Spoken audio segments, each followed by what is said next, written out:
Recently, I dissociated myself from a nonprofit that I had been given a monthly donation to for a few years.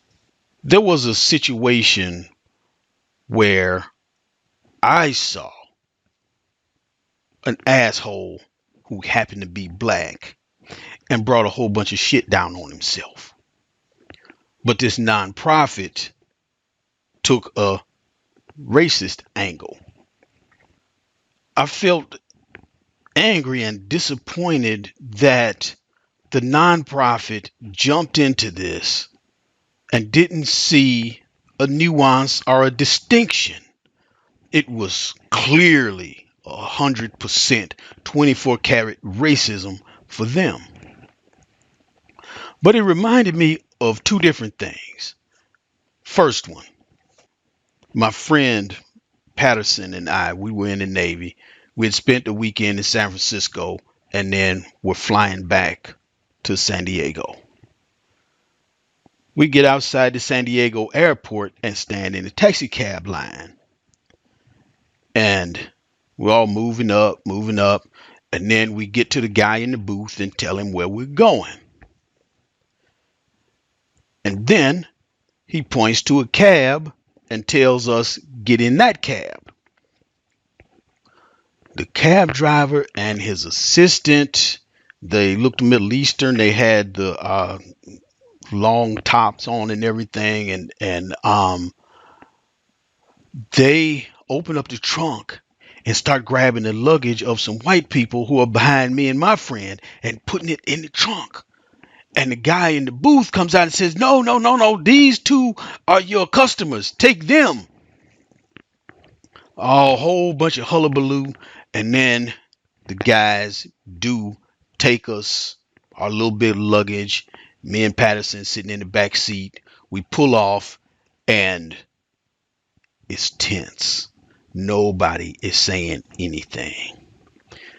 And then the guy sitting in front, the passenger seat, he turns around and he says, you guys must want to know what all of that was about. Well, me and my friend, we wait in taxi line more than 1 hour. And now we get you. You're going 2 miles. We go, we come back, we get all the way in the back of the line. Probably more than 1 hour again. And we have to pay for the cab and everything. And then that is why my friend is upset. Wow. Okay. Now we know that it wasn't a racist thing. Those white people in their luggage, they were going downtown San Diego. That was going to be a long trip worth the cab driver waiting an hour and a half, an hour in line. Now, this wasn't anything for me and my friend to fix or rectify, but we could empathize with it and understand it for what it was.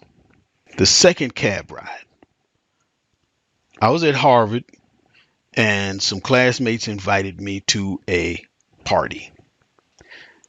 They said the destination, it's kind of within walking distance of Harvard Square. It's like if it's 2 blocks longer, well, that's taxi or bus distance, definitely. But, you decide, Oz, walk, take a cab, bus, whatever, but here's the address. So I decide I'm going to take a cab. Get to Harvard Square, cab, boom. A black guy picks me up in the cab. And he's from Africa. And I give him the address. We zigzag around Cambridge. And he hits the on-ramp to a freeway. Thinking, he must really know of some shortcut. Or he's literally taking me for a ride. And we pass one exit. And I'm thinking, my friend said nothing about a freeway. Pass another exit. Oh, my friend, I'm sorry. I'm so sorry. I missed the exit I should have gotten off on. I'm going to stop the meter. Tell you what, You pay me $15 right now, and I take you the rest of the way. And he puts his arm over his shoulder because I'm in the back seat behind him. And I see the meter before he turned it off, it was at like $12. And this made no sense to me. And I certainly wasn't going to pay this guy $15. And a few times he put his hand back for me to put the money in. I said, no, wait till we get there. I don't know what's the problem, my friend. I made a mistake. And we get to where the party is. And that's when the argument starts. I say, I'm not paying you $15. My friends told me roughly the distance, and it would not be a $15 cab ride. And the guy gets mad. I said, well, I'm here now. I may as well go in the party. He slams the car into drive, hits the gas, boom. I said, yeah, take me back to where you picked me up. You American niggas. That's why you don't have shit in America. I come here from Africa and I've got a cab. I've got a nice life. And you American niggas, you're complaining about slavery all the time. Slavery is over. And you American niggas, just like you. Somebody need to put you in the mouth and break all of your teeth, you American niggas. Hey, wow. Got myself all wound up. And I just sat back there in the back of this cab. I was just in disbelief. But I knew what he was doing. He's mad at me for catching him trying to jerk me around. But zoom, zoom, zoom, couple minutes, we're back to where he picked me up. And he's still cussing me out. So he stopped. I opened up the door and I say, I see you didn't get back on the highway to bring me back, did you? Didn't even take half as long to bring me back here. And I slammed the door real hard and he pulled off. So there's two different situations. Both seem to have some racial aspect to them.